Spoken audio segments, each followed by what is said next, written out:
Legenda Watu Ulo, sumpah yang tak tuntas. Pada zaman dahulu, ketika Pulau Jawa belum terbentuk sempurna seperti sekarang, di selatan tanah Jawa terbentang pantai liar tanpa nama. Lautnya ganas, langitnya kelam. Dari sanalah kisah ini bermula. Kisah tentang cinta, janji, dan kutukan yang abadi. Dari samudra selatan muncul seekor ular raksasa bernama Nogotulo. Ia bukan makhluk biasa. Tubuhnya sejajar bukit, sisiknya keras berkilau, dan matanya keemasan. Ia dikirim oleh para dewa untuk menjaga keseimbangan antara daratan dan lautan. Meski penampilannya menakutkan, hatinya bijak dan lembut. Nogotulo hidup dalam kesendirian, hingga suatu hari ia melihat seorang gadis nanti di muara sungai. Gadis itu bernama Dewi Sari, anak petani dari desa pesisir. Wajahnya secantik bulan pagi dan suaranya selembut angin yang berbisik. Ketika ia melihat makhluk raksasa itu, Dewi Sari takut. Namun Nogotulo berkata, "Aku bukan hendak menelanmu, Dewi. Aku hanya ingin mengenal dunia dan mungkin mengenal hatimu." Rasa takut berubah menjadi rasa penasaran. Hari demi hari, mereka bertemu di tepi sungai, bertukar kisah, mimpi, dan tawa.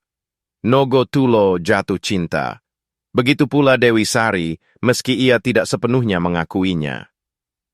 Suatu malam, di bawah bulan purnama keempat, Nogotulo berkata, "Aku ingin menjadi manusia, agar bisa bersamamu bukan hanya dalam bayang, tapi dalam kehidupan nyata." Dewi Sari terdiam.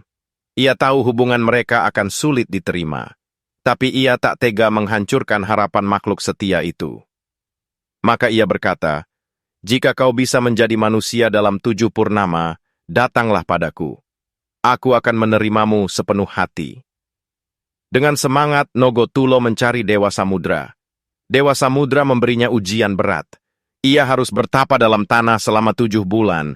Tak boleh bergerak, tak boleh bicara, tak boleh goyah. Jika berhasil, ia akan terlahir sebagai manusia. Nogotulo menyanggupi. Ia mengubur tubuhnya di pesisir. Hanya punggungnya terlihat menjulur panjang seperti batu bersisik. Itulah yang kemudian dikenal masyarakat sebagai Watu Ulo, batu berbentuk ular. Waktu berlalu. Dewi Sari menunggu, namun makin lama, hatinya digerogoti keraguan. Janji terasa seperti mimpi yang kabur, terutama ketika seorang pangeran dari kerajaan timur datang melamarnya.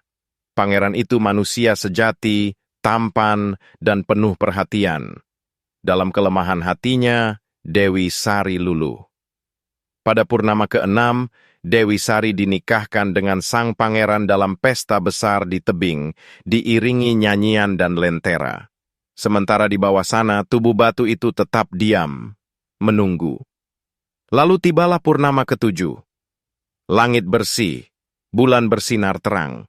Dari dalam bumi muncul sosok lelaki gagah dengan mata keemasan. Nogotulo kini telah menjadi manusia. Ia melangkah ke tebing dengan hati berbunga. Namun kenyataan pahit tetap. Dewi Sari telah bersanding dengan pria lain. Ia berdiri kaku dan dunia seolah hening. Tubuhnya bergetar, langit mendadak mendung, laut menggulung ombak tinggi. Namun yang menguasai hatinya bukan amarah melainkan kesedihan mendalam. Dengan lirih ia berkata, "Cinta yang ditunggu kadang tak pernah kembali. Bahkan cinta pun bisa kalah oleh waktu dan keraguan." Ia kembali ke wujud semula, melilitkan tubuhnya di tepi pantai. Ia menatap laut, tak bergerak, tak berkata, dan disitulah ia membatu. Menjadi Watu Ulo, tubuh panjang menjulur ke laut, simbol cinta yang menunggu tanpa akhir. Hingga kini, masyarakat percaya bahwa jika malam benar-benar sepi, akan terdengar suara desis dan tangisan lirih dari batu itu, suara dari hati yang pernah dikhianati. Pesan moral, cinta sejati tak butuh bukti besar, hanya ketulusan dan kesabaran. Jangan membuat janji jika hatimu masih ragu, sebab jika janji dikhianati, yang terluka bukan hanya hati, tapi juga takdir dan masa depan yang mestinya indah.